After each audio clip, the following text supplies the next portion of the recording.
Hello and welcome to the Modern Fairy Sightings Podcast, where we listen to people's fairy encounters.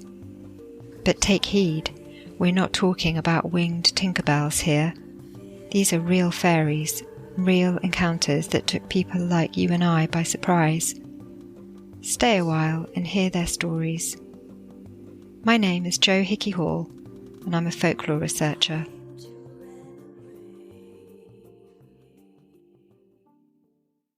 Hello dear listener, how are you? While the external world continues to be a difficult place to be, many of us are simultaneously choosing to dream into being another way to live and furthering our understandings of this mysterious universe. This episode is a beautiful, soothing offering of one man's relationship with nature. In times of great difficulty, there is always solace in communing with nature in any way that feels right to you. Walks in your local park, venturing out into your garden in the evening, visiting a special place that holds meaning for you. There will always be a place that you're drawn to, and trust that whim and explore it. Firstly, I want to thank my amazing supporters on Patreon, the Curious Crew, for supporting this project. Without their support, I would not be able to make these episodes, so I am ever grateful for their belief in what I'm creating. A special shout out to Paul, V, EB, Jane and Stephen, who have joined on the Weird Folk, Curious Enchanter and Shining Ones tiers. Thank you. And I'm working on some extra special episodes for these tiers at the moment. There are many more folk joining us all the time, and for the moment, at least, there's a free 7-day trial. So if there's an episode that particularly interested you, there'll be a bonus exclusive part to go with it that you can find there. The guest from this episode has agreed to come on and do a Q&A with the Curious Crew in the coming months, as I felt he really had a lot to impart about the way he's living his life. I also want to mention that the response to this podcast on the YouTube channel version of this podcast has been immense. That's Modern Fairy Sightings on YouTube. Many more people are discovering these stories for the first time, and I would urge listeners to go and read the comments. Individuals are sharing their stories, and it's so wonderful. I have said before, and I'll say it again, that these encounters are not rare, and I'd go as far as suggesting that every one of us knows someone who's seen a fairy. Again, we're not trying to convince people of the existence of fairies. Those who have seen them know that they exist, and we simply want to share these stories with each other. If you hop onto YouTube, please subscribe and share with friends who might enjoy watching the video interviews. And please, as always, share these audio episodes with people who need to hear them. There have been a number of touching responses from the last episode with Amanda Mariamne Radcliffe, which I've very much enjoyed reading, and I've sent them on to her too. Some people wrote in with their own experiences of the lady. There also seems to be something about this time, and the remembrance of the great suffering of the Cathars. Perhaps it's because, as we are currently witnessing a transition from one age to another, we sense that the Cathar story is a reminder to us of the countless cycles of humanity and the scenarios that play out between human beings and a small minority's need to dictate what people should and shouldn't believe. In any case, I can say that many of you found that episode particularly moving for your own reasons. If you have a story of your own, you can contact me at scarletofthefae@gmail.com.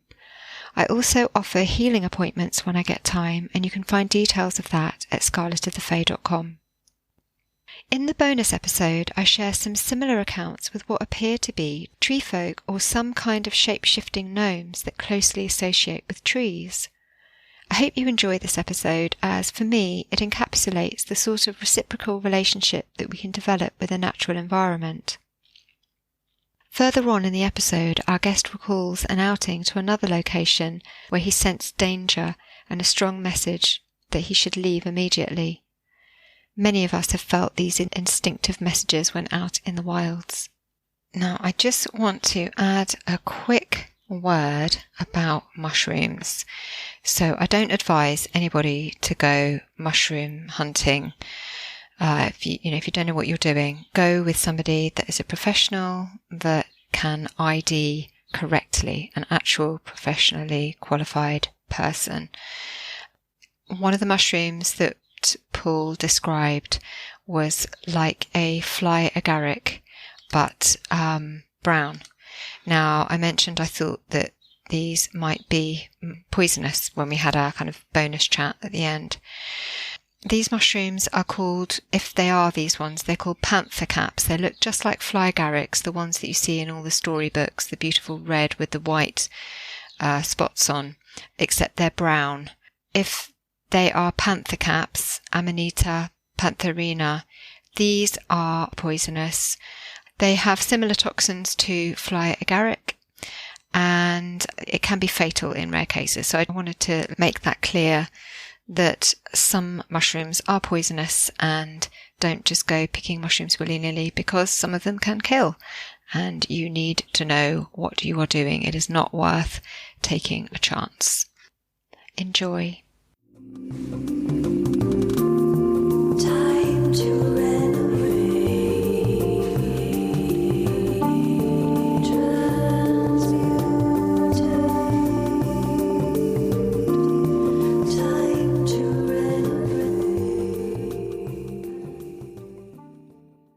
Welcome to the Modern Fairy Sightings Podcast, and I'm here this time with Paul from Alberta, Canada, who describes himself as a nature enthusiast.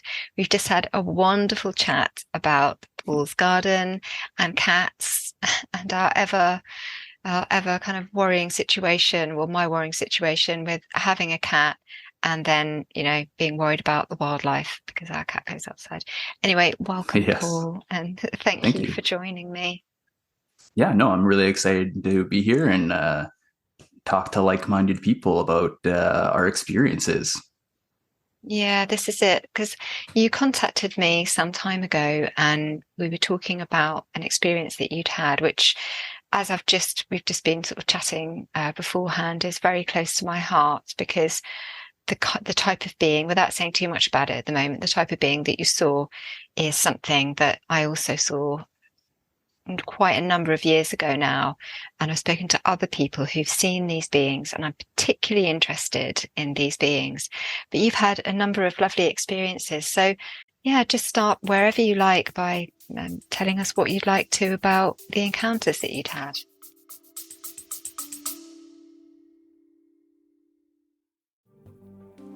Healing has helped me many times in my life when I'd reached a point where something needed to change. In 2005, I trained with Martin Brofman to learn the body mirror system of healing, which was life-changing for me. It's based on the idea that the parts of your body that don't work well reflect the parts of your life that don't work well, and about which you have tension in your consciousness. The understanding is that tension is stress, and stress causes symptoms. In a distance healing or in-person session, I move up the chakras, returning each one to wholeness using a colour map. During the process, I see images and situations, I hear words or receive impressions that tell me something about what caused the tension in that person's life. The feedback at the end of the session is a really big part of the healing. If you're interested in a chakra healing session, you can contact me at scarletofthefae@gmail.com.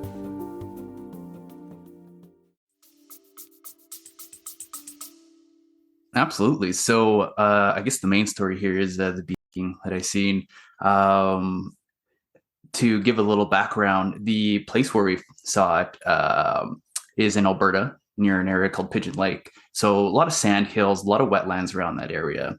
And this was a campground that we actually found by mistake, because I had booked a campground somewhere else, but on the wrong day. And it was the day of, and I was frantically trying to find a place where we could go, put up a tent, just spend the weekend outdoors.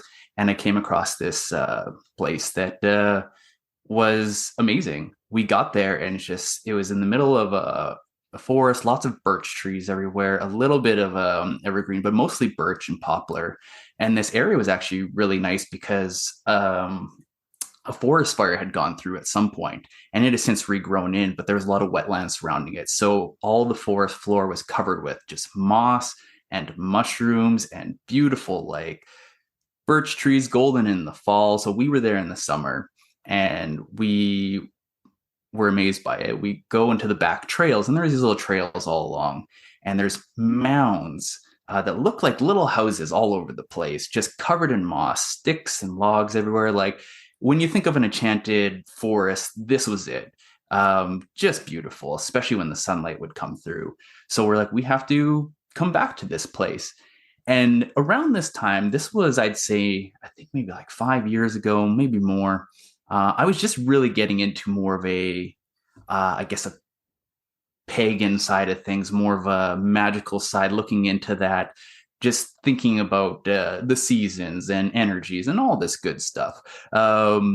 So we were talking when we were walking, and we're talking about my wife had heard a story about someone called out to like the fae, to the fairies, and asked for, I think it was a bird bone or something.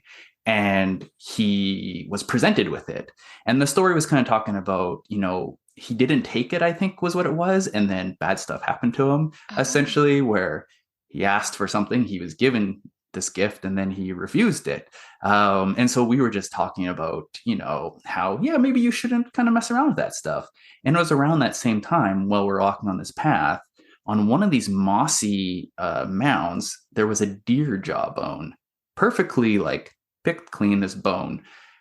Someone put it there. We just thought the timing was interesting. It just added to the feeling of this place. So we knew we were going to come back, and we did that same year. Mabon is very special to us, the autumn equinox. It's one of my most important times of the year. It's really all just about the energy going back into the earth. We're moving into that time of giving back, and it always just feels extra magical to me. So this place also had these cabins. So a little cabin that had a wood burning stove, a bed, and that was all that was in there. But it was great. So the night was coming up, and I wanted to do something called an apple rite that I actually do every year, this as well. You take an apple, and when you cut the apple in half, the seeds naturally form that 5-pointed star. And from it, I just talk about, the 5 directions, and how the 5th direction is where we are, and the 5th element is our spirit. And it just kind of like a little ritual we do every year now. Well, I had been new into this stuff, and I hadn't quite learned yet that if you go into a really energetic place, a really magical place, and you start just throwing your own stuff around, your own energy, without asking permission first, well, maybe things won't always go right. So we did we had some drinks, we did our ritual, and then as it was getting darker, like basically my wife got panic attacks. I was getting anxious because of it. It was a really really long night, and we felt like this almost like oppressing force. And I felt like, hey, I think I messed up bad here. And so the night, it eventually calmed down, and I apologized to the area. And then after that, everything was much, much lighter. This place, it felt very welcoming. When we would go in the trails, there'd be tons of mushrooms everywhere. Like, it was one of our favorite things to do. Is on Mabon, we go mushroom foraging. It's a joy that we get to do. So this place was really special to us, and we'd go back a lot. And then unfortunately, it became under new management, and it just didn't jive. There was a lot of residents that had kind of leased out locations for RVs there, and it was it was an LGBTQ friendly area. And these new owners came in, and pretty much they raised all the lease amounts. Everyone moved out. They were really just not quite our people. They got rid of the camp spots because they said you can't trust campers. So we unfortunately knew we probably shouldn't come back to this place, and it was heartbreaking. So we knew this was going to be our last time there, and it was on this last time, Mabon, when I had my sighting, my encounter. And we had had other things happen before too. Like, it was the first and only time we ever saw fireflies was at this location. Like, we don't really get them around here a lot, and so that was really magical. So it was this last time. We went on a few walks, and I decided to go on one by myself, because the presence I often felt there was like really strong, similar to how I mentioned like my cat's presence. She's all about me. It felt almost like intimate sometimes. This Yeah. presence I would feel when I was there, and it was calming and it was nice and alluring at different times. And so I went on this last walk on my own, and I was starting to feel it again. And you know how when you get like the hairs on the back of your neck, like that feeling, like when you can just tell something's going on. And along the perimeter of the forest, if you look, you can see some farmer field, and the sun was just coming up in the afternoon, and I could see coyotes running along the perimeter. Yeah. So, they don't worry me too much, but it kind of had me on edge. So I was just trying to enjoy myself, and I kept hearing creaks and cracks around me in the trees, and I spend a lot of time in the woods, and so I often always on the lookout, especially when I go hiking in the mountains on my own. I'm always on the lookout for bears and all the fun little critters out there. So when I was feeling like this is feeling pretty intense, I turned around, and maybe like 15 meters away, I saw what looked like a small person, like toddler size, but they're made of like wood.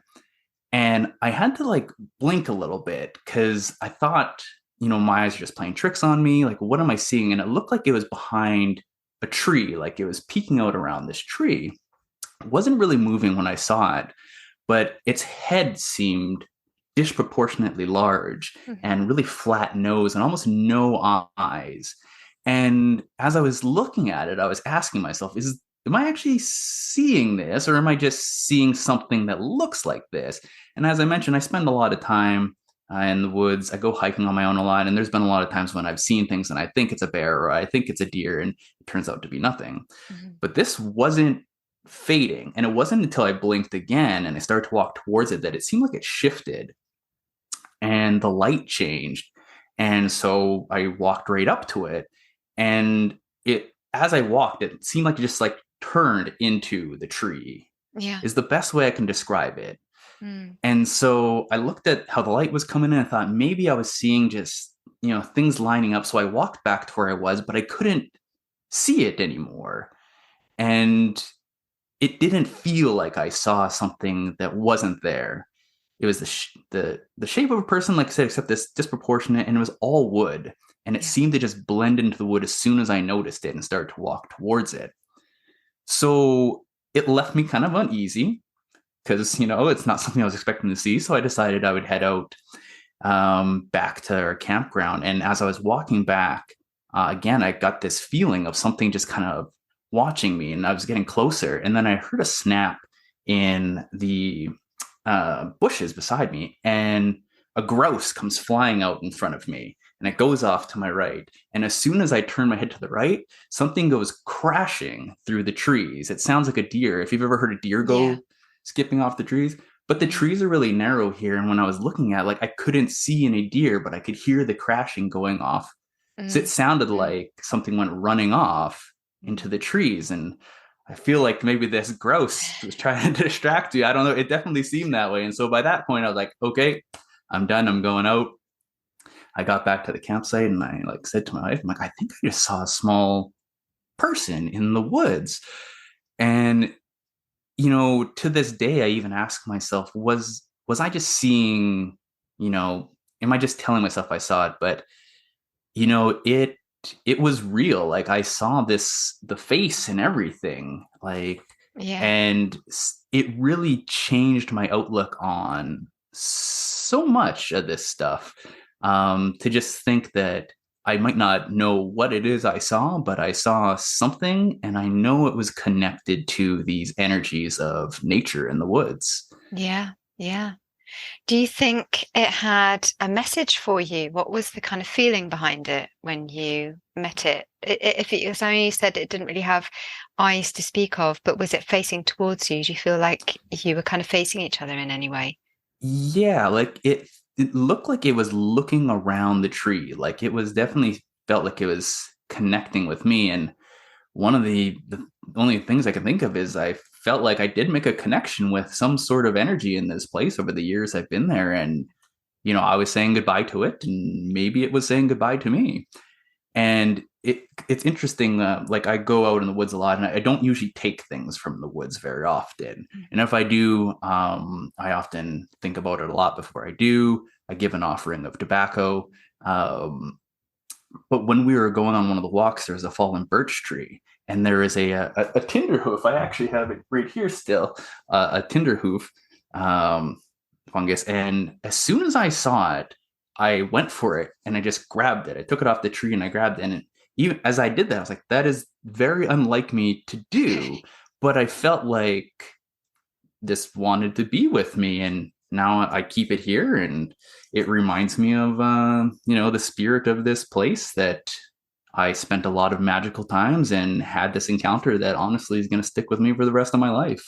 Absolutely. That's quite an incredible piece there as well. I've never actually never heard of Tinderhoof. I'm not very knowledgeable with fungus, and I really wish I was. I'm about to start a trial pack, in fact, to grow my own bits and pieces at home. Oh, And that nice. would be my first introduction.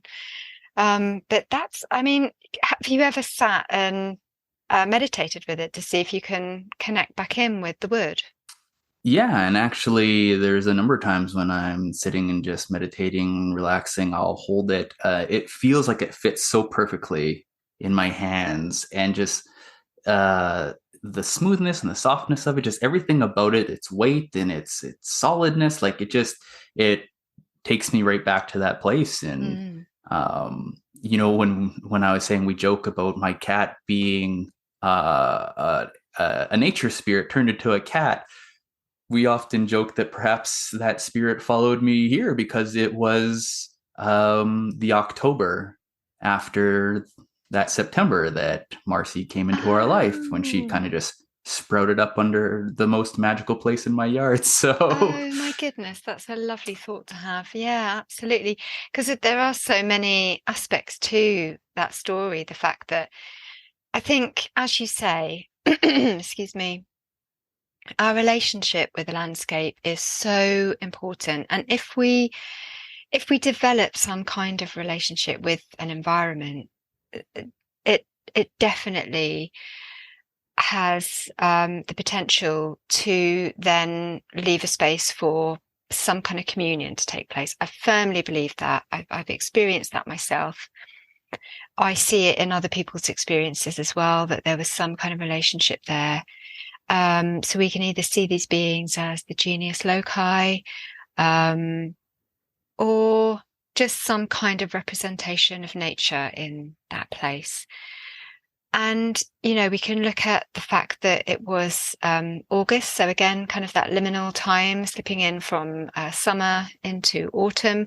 I always find that the equinox is a really potent time as well, not just the festivals. People tend to think about the festivals like Beltane, Samhain, and yes, they are highly, highly powerful times of year. Um, but those equinoxes are equally powerful. So that's definitely a factor too. And as you say, kind of saying goodbye to this place that you really loved and appreciated. mhm. It's sad to hear that. I mean, what are they going to use it for? These people, what they? So there's still, it's unfortunate. It's a side effect of capitalism. Yeah. They came in, they wanted to get rid of the camping spots because they could charge more if they turned them into leased RV spots. They raised the leasing amounts. So essentially, they just want to make more money. And on this last time we were there, they were actually doing a lot of landscaping too. So it's my fear that they're going to dig in and cut down more trees to try to make more space. And so that small little area that was just so special and magical, I feel like they might start taking it over just to make more space, to make more money. And it really is heartbreaking when you see that, because my time there was almost like my awakening into this new phase in my life that I've been going through in the last 5 years or so. And I've always had a connection with nature. Um, it's been in this last 5 years has been really my connection with plants has grown, because when you look around, even like in your background here, when you see all of this greenery and we see trees, and so many times they just become objects to us. But when you take the time to look down and see, every clump of this grass, every rhizome, it's a living being. There's plantain, there's these wildflowers, there's Labrador tea, you got mugwort, you got all these different things that are growing and existing, and they're all life forms. And when you start seeing in that way, you really get this connection to it. And I think a lot of times when you have, one of my best friends, he's a real skeptic, but when you close your mind off to things, it's like you're blinding yourself. And so I feel like if people connect with nature, and a lot of times the best way to do that is through an act of reciprocation, knowing what something is, taking care of it, it takes care of you. When you make that connection, you'll start to see these things. They say if you want to see UFOs, just look up. How often do we look up, really? You want to find mushrooms, you got to look down. And I explained it to him. It's almost like if you're listening to like any sort of music platform and they're making playlists and there's songs you've never heard before, but they're playing in the background and you don't really notice them. But maybe one day you pick up some lyrics from one of these songs you've always heard. So you look into it and you're like, hey, these lyrics are actually quite meaningful to me. So then you start listening to the song more, and maybe this thing that was always in the background, now it's become a song that like makes you feel things, makes you feel connected. Before it was nothing, and now it's everything. And I think that's the same with the world around us, especially with nature, all the bugs, all the mammals, all the birds, all the plants, the snails, just everything. When you start seeing them and knowing them, you start seeing and knowing.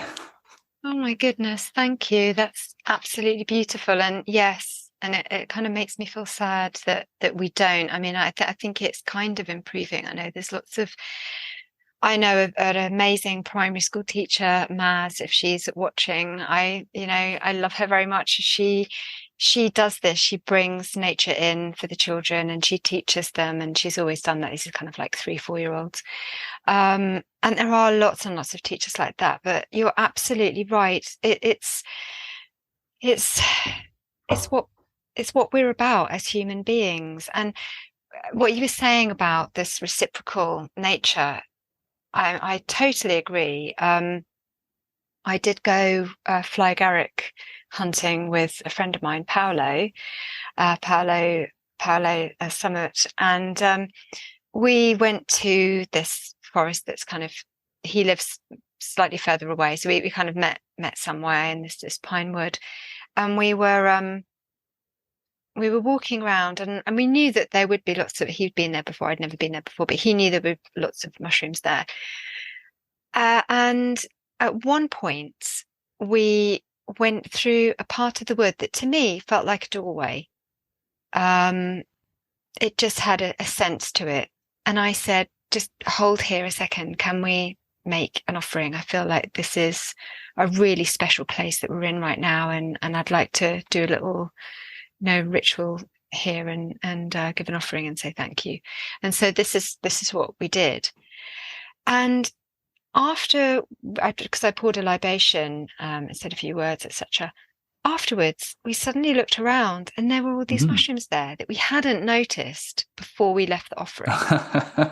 We'd stopped, we were there, we were kind of looking at the place, and we didn't see them until, so after that, later on, we then found these massive, beautiful, the sort of fly agarics that you see in storybooks, just absolutely perfect, huge, big, outstanding. Absolutely.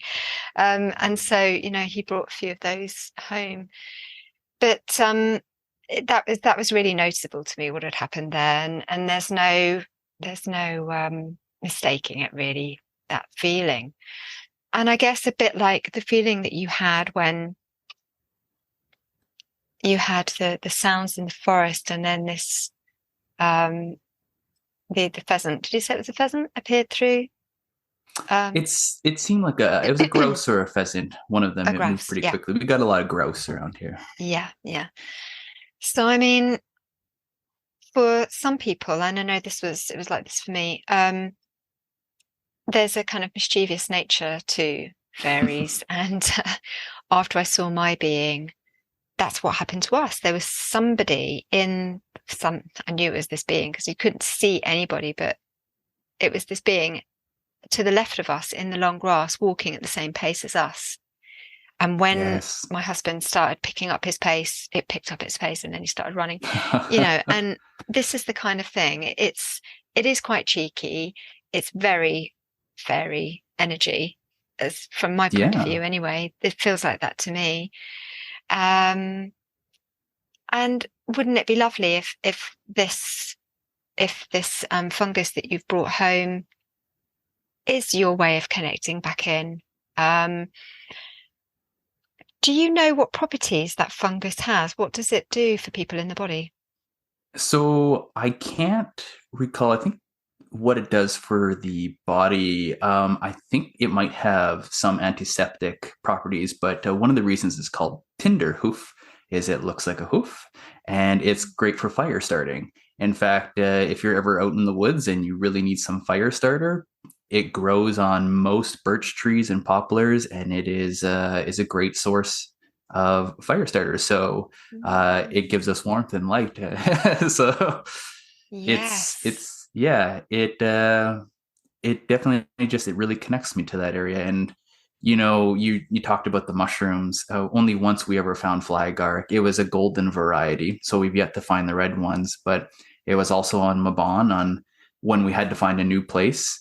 And this place is really amazing. We found so many mushrooms there, and the thrill when you find them, just walking through the forest and just the smells and the sound. And during the same time, we saw one of the largest woodpeckers we've ever seen, one of these plated ones. And it is just so magical. And I think that love that we have and that tradition and that ritual that we got from that place is something else that place gave to us that we've now taken elsewhere, and gets to constantly remind us of this energy that bloomed within us.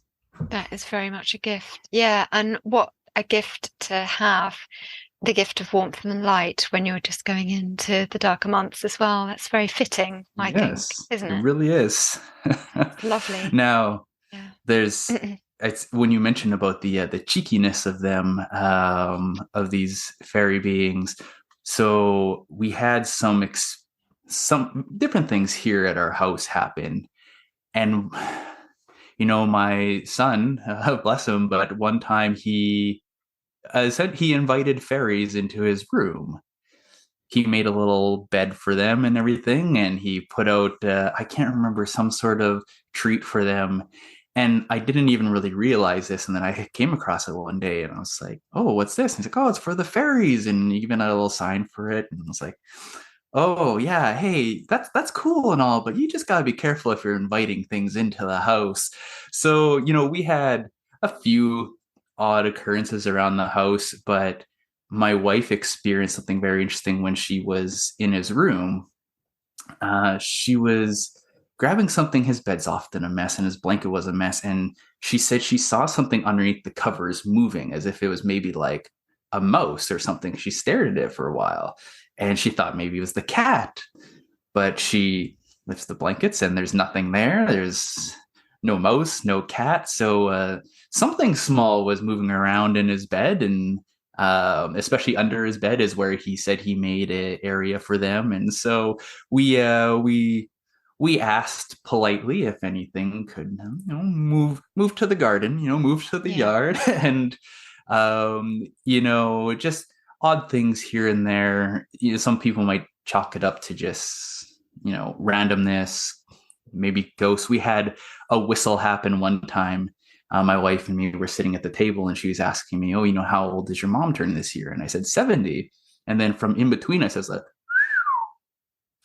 and we both heard it. Yeah. So had you felt anything in the house before? Do you think it's to do with sometimes it's never been anything like malicious or angry. I don't often feel presences in the home here. It's actually been one of the only places I've ever lived where I didn't feel strangeness. But in the back garden, in the backyard, is where I definitely feel the most magical things. But things go missing. I've had pairs of pants go missing. I don't put my clothes very many places, and yes, I had a pair of pants go missing. We've had different odds and ends. My mandolin picks, they often go missing and then show up again. So whenever I'm getting low on them, I just kind of wait and they seem to show back up on my little shelf here. So, it's just, I think it's just energies that's kind of everywhere. And it's that same kind of, once you start noticing it and once you're open to it, it happens more. And, you invite it a little bit more. So, those have all been relatively good experiences. If I can, I mentioned that experience I had with the cave, though. This was one we had where it was not quite as welcoming presence. And it's interesting because I just recently learned, I heard someone talking about how areas where there's quarries or mines, any sort of man-made disruption of the earth, you can get a real negative energy kind of growing there. And so this hike we went on, it's just outside of a place just on the edge of the Rocky Mountains. It's called Canmore.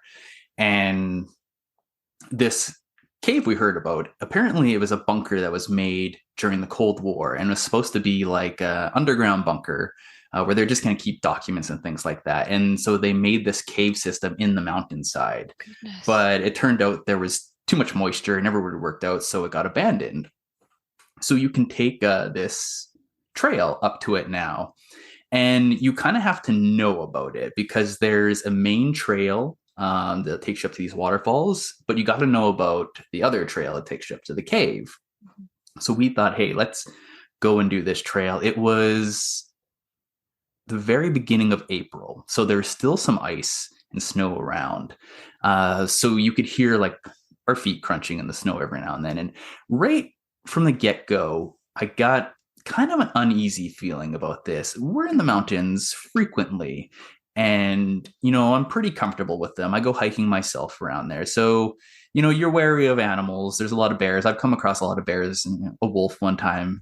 Never anything negative though, but I just felt kind of unease. And the first thing on this whole journey that we noticed is we were looking off down one of the cliff sides towards all these birch stands, and one tree was just rocking back and forth.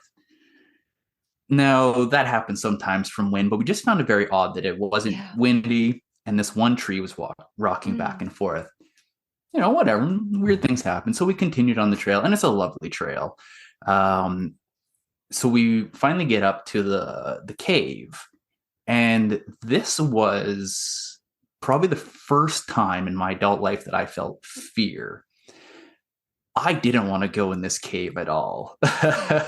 When you went in it, and now I don't go in a lot of caves, so maybe this was just because I experienced, but it was so dark. We just had a tiny little headlamp flashlight in our phone lights, and the darkness just swallowed the light, but it was so silent too. Yeah. You could like feel just like the weight of the mountain on top of you. And my wife was like, "This is amazing, let's go." And she's going deeper and deeper. And I had to like will my legs to move. Like every instinct was telling me I should not be here. I do not want to go further. And so I'm going, and it branches off, and you have one area that we went into, and then it branches off to another little area, and then around a corner, and something just kept telling me, like, don't go around that corner. Yeah. Like, don't leave. Like I'd never felt that since, being a kid and being, afraid in the nighttime, but I was terrified. So my wife, she's like, okay, no, let's go. Cause, we trust each other. And when my gut instinct is telling me you shouldn't be here, well, we left. Apparently, when you go around to this final cavern, someone painted this giant demon on there too, or something. So it's there's a lot of graffiti around because kids will hang out there, I guess. But so we leave, and so the feeling's starting to shake. But it just still felt very strange the whole time. And as we were getting near the end of the trail, the bushes directly behind us just go crashing like someone threw a log, and the tree arms are still swaying.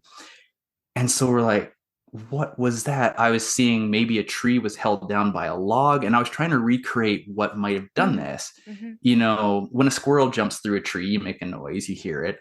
But this was like a crashing of something big, maybe like if it was the size of like a large dog crashing, jumping over the trail and into it. You couldn't see anything, the trees weren't super thick. So that spooked us a little bit.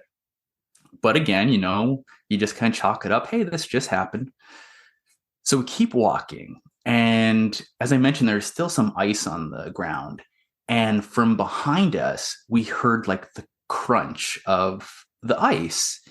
And my wife jumped around. She says she felt like that feeling when someone's behind you. Like she felt that presence. And when I heard that crunch, like I felt it too. So she jumps around and I turn around and nothing's there. But we are just like all the hairs are standing up in the back of our neck. We felt this thing behind us. We heard something crunching the ice behind us. And we were like, let's get out of here. Let's go. Let's go.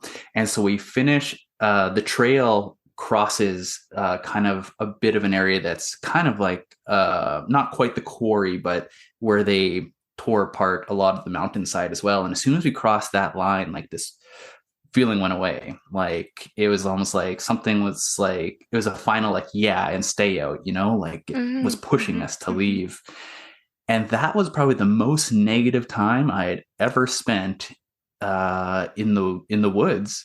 And as I mentioned, that area, so there was the cave, but just across the road, there's a quarry as well, a pretty big quarry. So that was a less than fun time that we had. That is very interesting. And I guess, you don't know. You said there's a big picture of a demon, and it's art. People create art and you have kids and messing around and things like that. It's fair enough. But also, you don't know what's taken place in that space. You don't know if anything's been invoked in there. You don't know if something is using that space, of course. But what you do know is how you feel about it, and you've got to listen as you did to your instinct in those situations, because it is telling us something, and it could have been anything really, couldn't it? And if it's something large, obviously I'm sort of immediately thinking of something like Bigfoot. Yes, that was going through our minds because we're real Bigfoot enthusiasts as well. But my logical brain was saying worst case scenario, it's a cougar that's stalking us, which is definitely a worst case scenario. I mean, if you've ever been attacked by just a house cat, I don't want to get attacked by a cougar. I'm not really afraid of bears and I'm not really afraid of wolves, but I do not want to cross paths with a cougar. Cool. So that's a possibility up where you are, up where they're. Yes. So, but yeah, so that was definitely a negative experience. But for the most part, I have many, many positive experiences in the woods. As I said, especially around these kind of sandhill, wetland areas that are around in my province here. So I just stay very open to it, and I try to. I actually really hope that I get to see something else one day.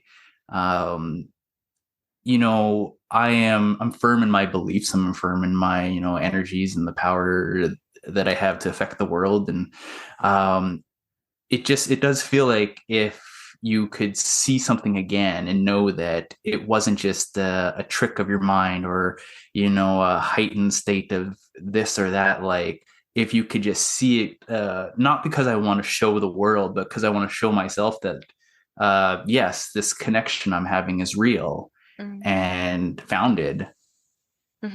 Yeah, I mean, I think, it's really it's really difficult, because if you go out sort of looking, then that's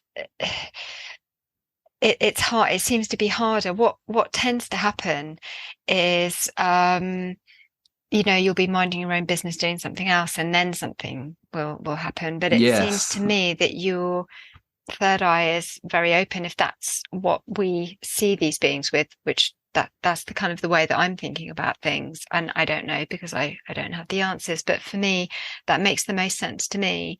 But I think that by connecting in with that fungus you have as well, and tinderwood, Tinderwood.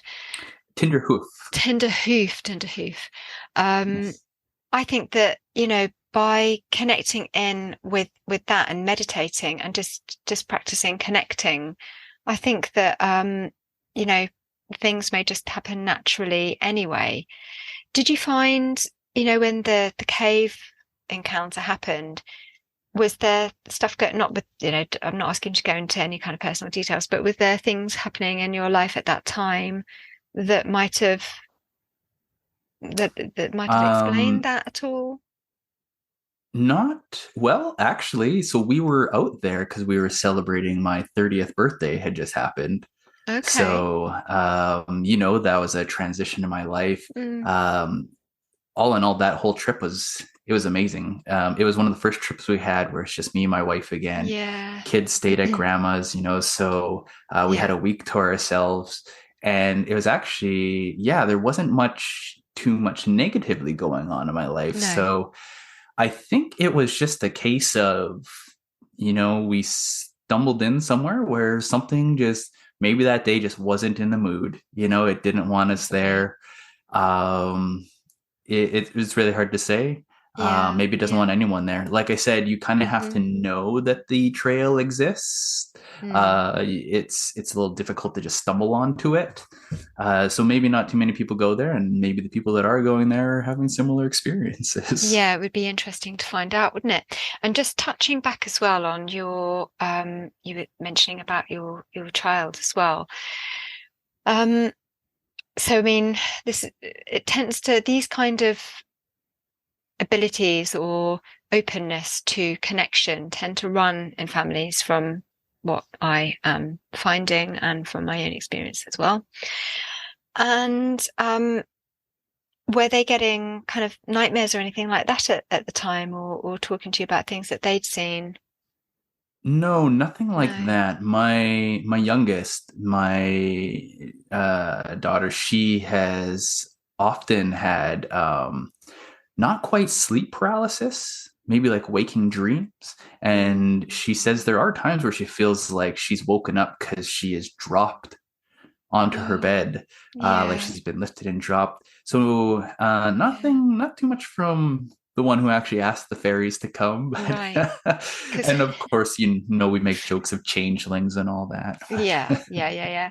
I mean, because lots of people do end up putting things like fairy doors in bedrooms, and you know, I've sort of spoken about this on other episodes as well. That you did exactly the right thing in terms of saying, okay, let's move this space out into the garden, or if there's a door, let's bring this door out into the garden and have a place there for them to connect with.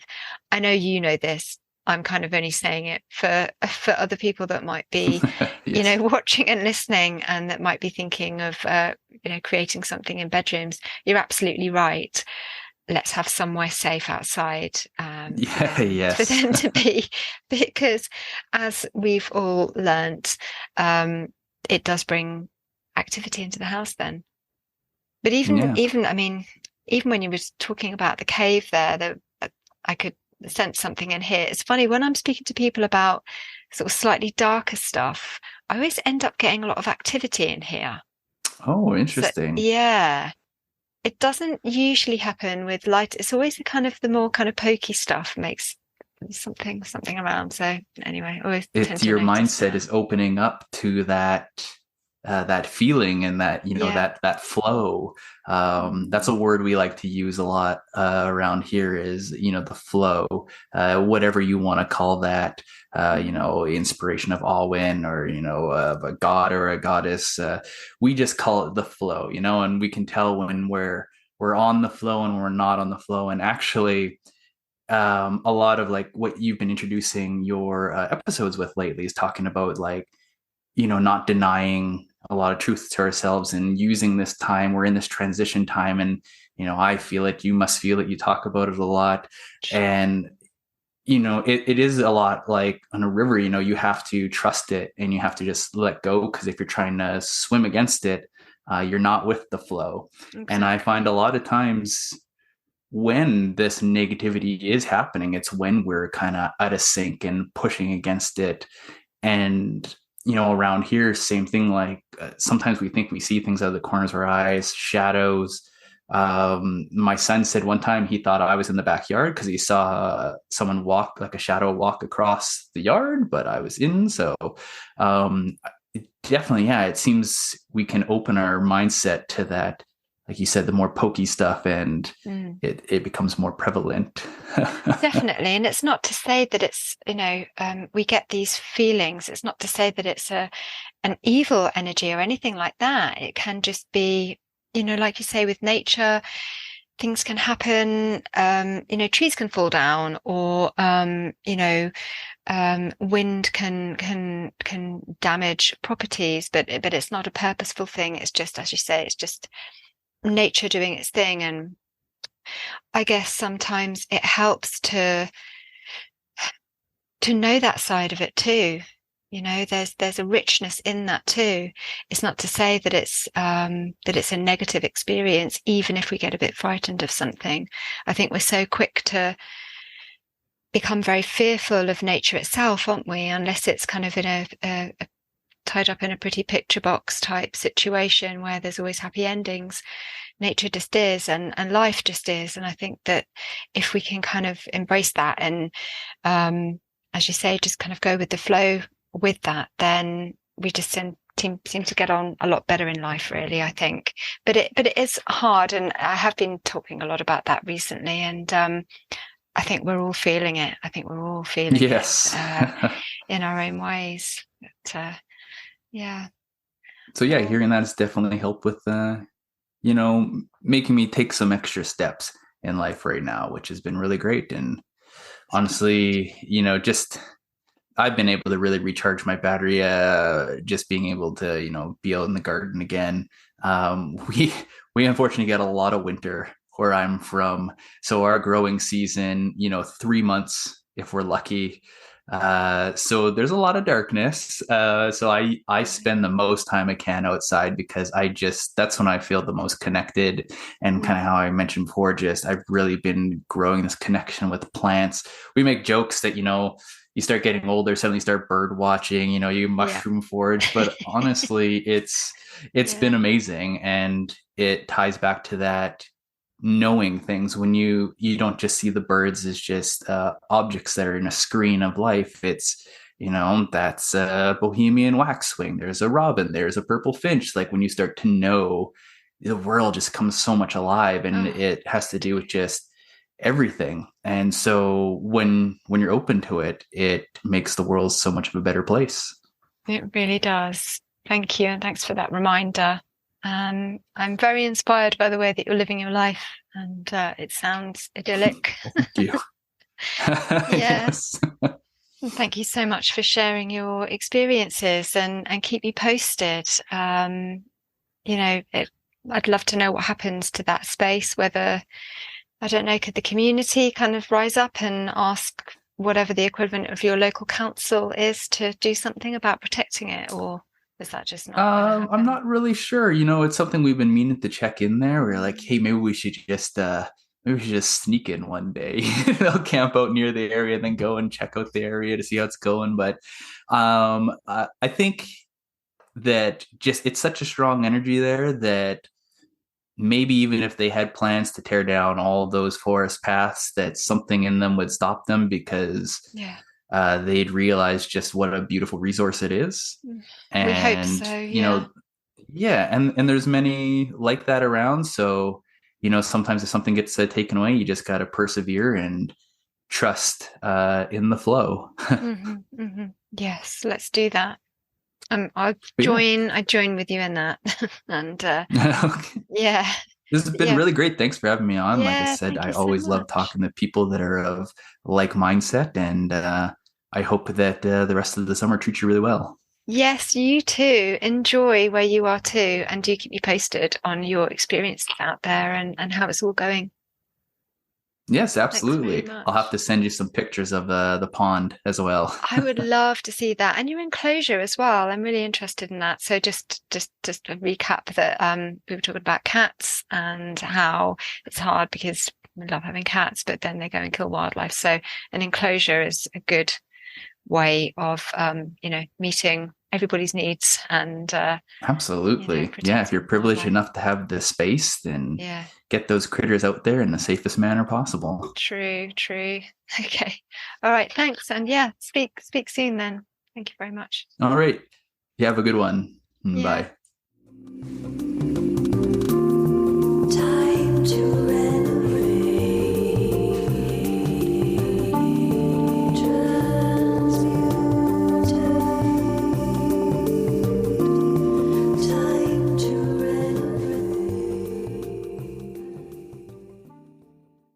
Big thanks to our guest Paul for sharing his story, and the video version of this episode will be on YouTube in around about a week's time.